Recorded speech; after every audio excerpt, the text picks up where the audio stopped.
Minnesota is the #1 turkey producing state in the nation. In 2007, Minnesota growers raised nearly 48 million birds. Our state has more than 250 producers, many of them independent operations, raising birds on 600 farms. Years ago, turkeys were raised outdoors on fields and pastures. They were given food and shelter, but weren't well protected from the elements, from predators, and from diseases spread by wild birds or game. Now turkeys are raised in large buildings, a climate-controlled atmosphere that provides maximum comfort. The birds are monitored 24 hours a day, 7 days a week. They are protected from the elements, given nutritious feed, fresh, clean water, and they're safe from predators and disease. Turkey producers usually have several barns in one location. Birds are typically grouped by sex, either all males or all females in one barn to ensure compatible rations for each gender. Turkey production is a precise and technically advanced business. The chain of life begins when eggs are collected from hens and artificially inseminated using precise technology. They're moved to a different facility and incubated at 99 to 100 degrees for 28 days. When the poults are hatched, their sex is determined. They're placed in holding containers and kept warm. In 72 hours or less, the poults will be delivered in a heated truck to a production farm. The birds that come in here are all toms. A tom is a male turkey, and they are hybrid.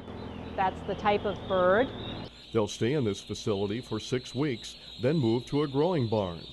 Care is taken to ensure that the poults have adequate feed, water, bedding, and precise temperature in the building. People are always surprised that I do have furnaces running in the middle of the summer.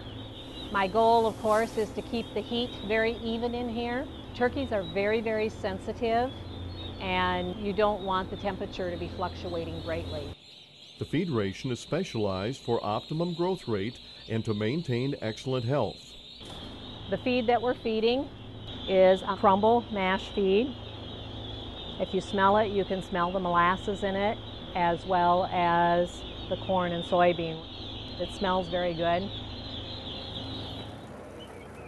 After 6 weeks in the brood barn, they are moved to a finishing barn. Biosecurity is essential to raising healthy turkeys. Visitor access is restricted and signs are posted at facility entrances to prohibit entry without approval. Visitors must follow strict guidelines to reduce the risk of spreading disease. We're very careful about biosecurity. We're very careful about who comes in here and what comes in here. One of the questions that I will always ask is, do you have ducks, turkeys, geese, chickens in your yard? If so, you cannot come in. One of the questions I ask that surprises a lot of people is, do you have parakeets? Do you have any type of household bird? Because those also carry things that will not damage those birds at all and not make them sick, but if you bring it into my barn, it will make my turkey sick. One of the things that I work with a lot is vitamin mix. It's a vitamin pack, and if you smell it, it smells just like your children's vitamins. We mix it up and we run it through the water medicator. I will run this 2 to 3 days so that the birds will get vitamins. Then I switch them over to what's running right now, which is a bleach mixed with water. I mix it so that we get a 6 or a 7 to 1 mix. It's very similar to city water when it gets done, but I want to make sure that the birds get the cleanest water possible. For the most part, the only drug program that we ever use is in brood. Very, very, very seldom do we run into something in finish that we may have to medicate, and if we do, it's always under 14 weeks of age. After that point in time, we do not medicate. In turkey production, some sickness and death loss occurs. Turkey producers dispose of their mortalities by rendering, burying, incinerating, or composting. All methods have guidelines provided by the Minnesota Board of Animal Health and the Minnesota Pollution Control Agency. Composting operates, when I explain it, it's kind of like a layer cake. You put 12 inches of turkey manure down, and then you layer in your mortality. And then you put 12 inches of turkey manure on, and you layer your mortality.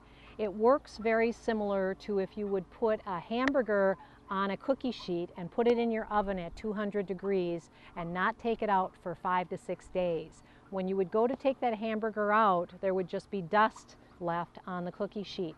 It wouldn't burn, but it would decompose naturally because of the low heat. It's used to spread on area farm fields, and it's got nutrient values. So the nutrients are then sent into the field. Because turkey production is a year-round operation, turkey manure is stockpiled at the production farms. Organic fertilizer is a valuable byproduct of Minnesota's turkey farms. Field application is done in the spring or fall. After the birds leave the finishing barn, it is cleaned and disinfected. It stays empty for a short time to ensure a clean environment for the new group of birds. Manure storage structures and the actual application of manure is regulated in Minnesota. Local farmers near the production farms use most of the turkey manure. The producer storing and applying the organic fertilizer makes sure all application requirements are followed. In many cases, producers and farmers will hire an individual or company that is licensed through the Minnesota Department of Agriculture to apply manure to the fields. Application is done to meet setback requirements from sensitive features, which includes any area where water could be easily contaminated. Farmers are also required to test the manure for its nutrient content and test soils in the fields where the manure is applied. That information, combined with the nutrient needs for the crop grown, determine the amount of manure that is applied to each acre of cropland. Information on manure storage and field application is recorded in a manure management plan required in Minnesota for all feedlots that have 300 animal units or more. That's equivalent to 16,667 turkeys over 5 pounds or 60,000 turkeys under 5 pounds.